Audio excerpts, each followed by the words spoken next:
Hello বন্ধুরা, চলে এসেছি আজকে ছোট্ট ব্লগ নিয়ে। আজকে আমার মেনু হলো শামলা সর্ষে বাটা দিয়ে। শামলাকে আপনারা কি বলেন আমি জানি না, আমরা তো শামলাই বলি। এই যে দেখুন, শামলাটাকে আমি অল্প একটু ভাপিয়ে নেবো, তার জন্য আমি কড়ার মধ্যে বসিয়ে দিয়েছি। শামলাটা ভাপানো হয়ে গেছে, এবার নামিয়ে ফেলবো। আবার কড়া বসিয়ে দিয়েছি, কড়াতে তেল দিয়ে দিয়েছি, তেলটা গরম হয়ে গেছে। ফোড়নে আমি চেরাই করা কাঁচা লঙ্কা আর পেঁয়াজ দিয়ে দেবো। পেঁয়াজটা দিয়ে দিয়েছি, তার সাথে টমেটো দিয়ে দিয়েছি। ভালো করে ভেজে নেব লাল লাল করে পেঁয়াজটা ভাজা ভাজা হয়ে গেছে। এবার সেদ্ধ করা রাখা শামলাটা দিয়ে দেবো।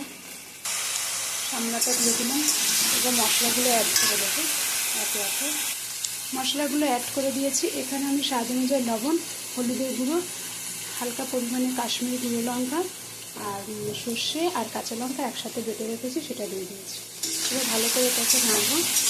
আমি এই রেসিপির মধ্যে জল ব্যবহার করব না, কারণ সামনে থেকে এমনিতেই জল বেরিয়ে যাবে, এটাতেই আমার হয়ে যাবে। আমি ভালো করে ভাজা ভাজা করে নেব। যে সামলাটা আমার হয়ে গেছে, এবার নামিয়ে ফেলবো। দেখুন সামলা পুরো সেদ্ধও হয়ে গেছে, কালারটাও সুন্দর চলে এসছে। এবার নামিয়ে নেব। এই যে নামিয়ে ফেলেছি। কড়াতে আবার তেল দিয়ে দিয়েছি। ফোড়নে আমি রসুন কুচি আর পেঁয়াজ কুচি দিয়ে দিয়েছি। এখন বানাবো আমি কলমি শাক ভাজা।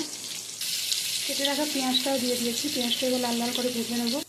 এদিকে ভাতটাও প্রায় আমার হয়ে এসছে, নামিয়ে ফেলবো। পেঁয়াজটা ভাজা হয়ে গেছে, এবার কেটে রাখা কলমি শাকগুলো দিয়ে দেবো। এখানে আমি স্বাদ অনুযায়ী লবণ, হলুদের গুঁড়ো, হালকা চিনি দিয়ে দিয়েছি। এবার ভালো করে ভাজা ভাজা করে নিয়ে ভাজা হয়ে গেলে নামিয়ে ফেলবো। তাহলে আজকে আমার মেনু হলো কলমি শাক ভাজা আর শামলা দিয়ে সর্ষে আর ভাত আলু সেদ্ধ। আজকে বেশি কিছু বানাইনি, আজকে এই কথাই বানানো। আমার মেনু আমার আজকের রেসিপি বা আজকে আমার ব্লগটা আপনাদের কেমন লেগেছে আমাকে কমেন্টে প্লিজ জানাবেন। ভালো লাগলে একটা লাইক, শেয়ার আর কমেন্ট করে দেবেন। Thank you, by.